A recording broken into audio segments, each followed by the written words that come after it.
हो सकता है आज की कहानी पढ़कर आपकी आंखों में पानी आ जाए, मगर दावे के साथ कहता हूँ कि इस कहानी से आपको एक बहुत स्ट्रॉन्ग मैसेज मिलेगा, जो आपको और आपकी फैमिली को कोई भी ऐसा गलत काम जो इस कहानी के पात्रों ने अपने पिता के साथ किया है, करने से रोकेगा।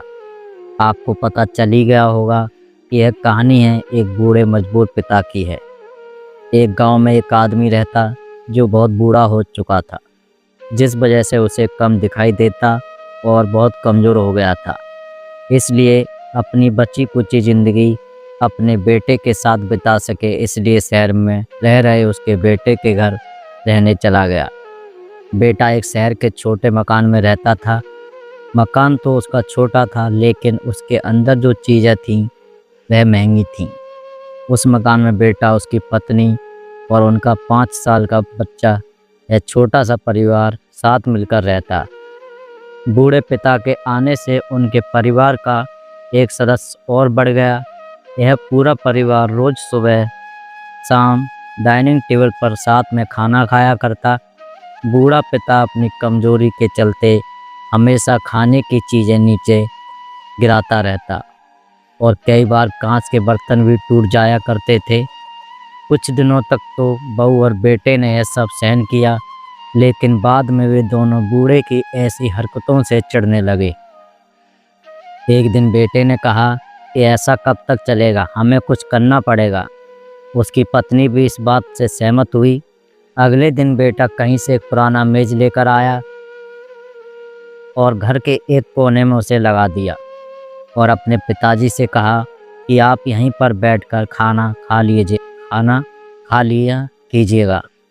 उन्होंने एक लकड़ी का बर्तन भी बनवाया, जिसमें वे अपने बूढ़े बाप को खाना देने लगे।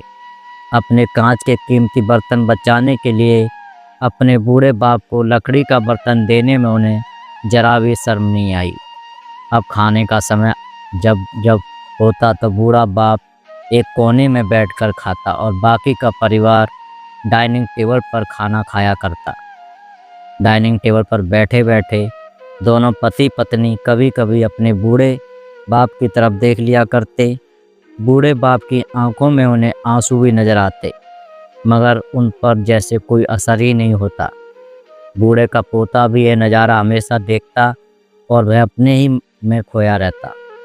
एक दिन जब पति पत्नी डाइनिंग टेबल पर बैठकर खाना खा रहे थे, तब उनका बच्चा जमीन पर बैठकर कुछ कर रहा था।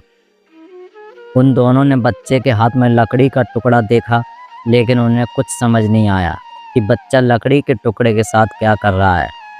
जब बच्चे के पिता ने उससे पूछा कि बेटा आओ खाना खा लो, तुम नीचे बैठकर क्या कर रहे हो, तब बच्चे ने भोलेपन से कहा, अरे मम्मी पापा, मैं आप दोनों के लिए लकड़ी का बर्तन बना रहा हूँ, ताकि आप लोगों को जब आप बूढ़े हो जाओ तो दिन में खाना दे सकूँ।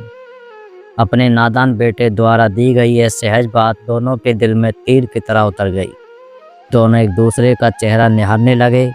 बिना कुछ कहे ही दोनों की आंखों में पानी आ गया और उन्हें अपने भविष्य की किताब अपने आप को आपके सामने खुलती हुई नजर आई। उन्हें समझने में देर नहीं लगी कि अब उन्हें क्या करना है। अगले दिन कमरे के कोने से वह पुराना मेज हट गया और अब बूढ़ा पिता और बाकी का परिवार साथ में मिलकर फिर से खाना खाने लगे। बूढ़े की कमजोरी की वजह से हो रही गलतियां भी अब किसी को नहीं चिढ़ाती थी। दोस्तों, ये कहानी हमें बताती है, हर वह पत्ता आज हरा है वह कल सूखेगा और डाली से नीचे भी गिरेगा। इसलिए हमें अपने बड़े बूढ़ों का हमेशा ख्याल रखना चाहिए और हमें हमारे माता पिता और बुजुर्गों के साथ वैसा ही व्यवहार करना चाहिए जैसा हम चाहते हैं कि हमारे बूढ़े होने के बाद हमारे बच्चे हमारे साथ करें।